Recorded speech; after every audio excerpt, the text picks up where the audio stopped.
നമസ്കാരം. താൻ പ്രോസ്റ്റേറ്റ് ക്യാൻസറിന് ചികിത്സ തേടിയിരുന്നുവെന്ന വെളിപ്പെടുത്തലുമായി ഇസ്രായേൽ പ്രധാനമന്ത്രി ബെഞ്ചമിൻ നെതന്യാഹു തന്റെ വാർഷിക ആരോഗ്യ റിപ്പോർട്ട് പുറത്തുവിട്ടതിനൊപ്പം സോഷ്യൽ മീഡിയയിൽ പങ്കുവച്ച പ്രസ്താവനയിലാണ് അദ്ദേഹം ഇക്കാര്യം വ്യക്തമാക്കിയത്. ആദ്യഘട്ടത്തിൽ തന്നെ ട്യൂമർ കണ്ടെത്തുകയും ചികിത്സ വിജയകരമായി പൂർത്തിയാക്കുകയും ചെയ്തതായി അദ്ദേഹം അറിയിച്ചു. നിലവിൽ 76-കാരനായ പ്രധാനമന്ത്രിയുടെ ആരോഗ്യനില തൃപ്തികരമാണെന്നും റിപ്പോർട്ട് വ്യക്തമാക്കുന്നു. പ്രോസ്റ്റേറ്റ് ഗ്രന്ഥികളെ ബാധിക്കുന്ന ഒന്നാണ് പ്രോസ്റ്റേറ്റ് ക്യാൻസർ. പുരുഷന്മാരിൽ കണ്ടുവരുന്ന പ്രധാനപ്പെട്ട ക്യാൻസറുകളിൽ ഒന്നാണിത്.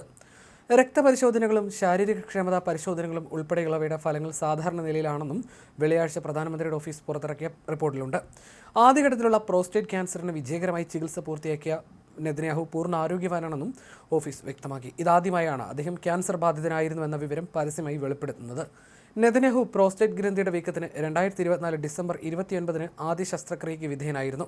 ഹദ്ദസ മെഡിക്കൽ സെന്ററിൽ വെച്ച് നടന്ന ഈ ശസ്ത്രക്രിയ വിജയകരമായിരുന്നുവെന്നും സങ്കീർണതകൾ ഒന്നും ഉണ്ടായിരുന്നില്ലെന്നും റിപ്പോർട്ടിൽ പറയുന്നു. ആ ശസ്ത്രക്രിയയ്ക്ക് മുമ്പെടുത്ത CT സ്കാനിൽ വികസിച്ച പ്രോസ്റ്റേറ്റ് മൂത്രസഞ്ചിയിൽ ചെറിയ കല്ലുകൾ എന്നിവ കണ്ടെത്തിയിരുന്നു. 2024 ഏപ്രിലിൽ വലത് ഇൻഗ്വിനൽ ഹെർണിയ നീക്കം ചെയ്യുന്നതിന് നെതന്യാഹുവിന് ശസ്ത്രക്രിയ നടത്തിയതായും മുൻപ് റിപ്പോർട്ടുകൾ പുറത്തു വന്നിരുന്നു. യുദ്ധസമയത്ത് തന്റെ ആരോഗ്യനിലയെ ഇറാൻ പ്രചാരണങ്ങൾക്കായി ദുരുപയോഗം ചെയ്യുന്നത് ഒഴിവാക്കാനാണ് റിപ്പോർട്ട് പുറത്തുവിടാൻ വൈകിയതെന്ന് നെതന്യാഹു പറഞ്ഞു. യുദ്ധം കൊടുമ്പിരി കൊണ്ടിരിക്കുന്ന സമയത്ത് ഈ റിപ്പോർട്ട് പുറത്തു വരാതിരിക്കാനും ഇറാൻ അത് അവരുടെ പ്രചാരണങ്ങൾക്കായി ഉപയോഗിക്കാതിരിക്കാനുമാണ് ഞാനിത് വൈകിപ്പിച്ചതെന്നും നെതന്യാഹു വ്യക്തമാക്കി. വളരെ പ്രാരംഭഘട്ടത്തിലായിരുന്ന പ്രോസ്റ്റേറ്റ് ക്യാൻസർ പൂർണ്ണമായി നീക്കം ചെയ്തതായും ഇന്ന് താൻ പൂർണ്ണ ആരോഗ്യവാനാണെന്നും ശാരീരിക ക്ഷമതയുള്ള അവസ്ഥയിലാണെന്നും പറയാൻ തനിക്ക് കഴിയുമെന്നും അദ്ദേഹം പറഞ്ഞു. ഈ യുദ്ധം കൊടുമ്പിരി കൊണ്ടിരുന്ന മാർച്ചിൽ നെതന്യാഹുവിന് പരിക്കേറ്റെന്നും അദ്ദേഹം കൊല്ലപ്പെട്ടുവെന്ന തരത്തിലുള്ള അഭ്യൂഹങ്ങൾ ഇന്റർനെറ്റിൽ വ്യാപകമായി പ്രചരിച്ചിരുന്നു. അദ്ദേഹം എക്സിൽ പങ്കുവച്ച കുറിപ്പിൽ പറയുന്നത് ഇങ്ങനെ: 3 കാര്യങ്ങൾ നിങ്ങളുമായി പങ്കുവെക്കാൻ ഞാൻ ആഗ്രഹിക്കുന്നു. 1. ദൈവത്തിന് നന്ദി, ഞാൻ ആരോഗ്യവാനാണ്. 2. ശാരീരികമായി ഞാൻ മികച്ച നിലയിലാണ്. 3. പ്രോസ്റ്റേറ്റുമായി ബന്ധപ്പെട്ട് ചെറിയൊരു ആരോഗ്യ പ്രശ്നമുണ്ടായിരുന്നു, അത് പൂർണ്ണമായി ഭേദമായി എന്നാണ് അദ്ദേഹം കുറിച്ചിരിക്കുന്നത്.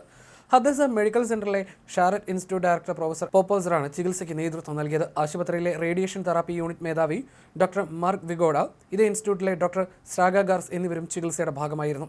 കുറച്ച് മാസങ്ങൾക്ക് മുമ്പ് ഒരു പതിവ് പരിശോധനയുടെ ഭാഗമായി ഞങ്ങൾ 0.9 സെന്റിമീറ്റർ വലിപ്പമുള്ള ഒരു മുഴ കണ്ടെത്തുകയുണ്ടായി. ഇത് പ്രോസ്റ്റേറ്റ് ക്യാൻസർ ആണെന്ന് തിരിച്ചറിയുകയായിരുന്നുവെന്നും അദ്ദേഹം പറഞ്ഞു. നെതന്യാഹുവിനെ വിശദമായ പരിശോധനകൾ വിധേയനാക്കിയെന്നും രോഗം വളരെ പ്രാരംഭഘട്ടത്തിലാണ് കണ്ടെത്തിയതെന്നും പ്രൊഫസർ പോപ്പോസർ പറഞ്ഞു. പരിശോധന ഫലങ്ങളുടെ അടിസ്ഥാനത്തിൽ രോഗം പൂർണ്ണമായി ഭേദമായെന്ന് ഞങ്ങൾക്ക് പറയാൻ സാധിക്കുമെന്നും അദ്ദേഹം കൂട്ടിച്ചേർത്തു. ചികിത്സ പൂർണ്ണ വിജയമായിരുന്നുവെന്നും റിപ്പോർട്ട് വ്യക്തമാക്കുന്നു. തുടർന്നുള്ള സ്കാനിങ്ങുകളിലും ലാബ് പരിശോധനകളിലും രോഗം പൂർണ്ണമായി മാറിയതായും സ്ഥിരീകരിച്ചിട്ടുണ്ടെന്നും അദ്ദേഹം വ്യക്തമാക്കി.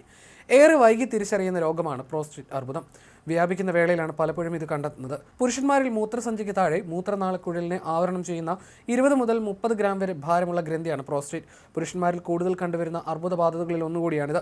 എടുത്തു പറയാവുന്ന ലക്ഷണങ്ങൾ ഇതിനില്ല. 50 വയസ്സിന് ശേഷം പുരുഷന്മാരിലുണ്ടാകുന്ന മൂത്രതടസ്സം, മൂത്രമൊഴിക്കുമ്പോഴുണ്ടാകുന്ന വേഗത കുറവ്, കൂടെ മൂത്രമൊഴിക്കണമെന്ന തോന്നൽ, അറിയാതെ മൂത്രം പോവുക, രാത്രി ഇടയ്ക്കിടെ മൂത്രമൊഴിക്കാൻ എഴുന്നേൽക്കേണ്ടി വരിക തുടങ്ങിയ പ്രോസ്റ്റേറ്റ് ഗ്രന്ഥിക്കുണ്ടാകുന്ന വീക്കത്തിന്റെ ലക്ഷണങ്ങൾ തന്നെ ഇത് തീവ്രമാകുമ്പോൾ നടുവേദന, കാലുവേദന എന്നിവയും ഉണ്ടാകും.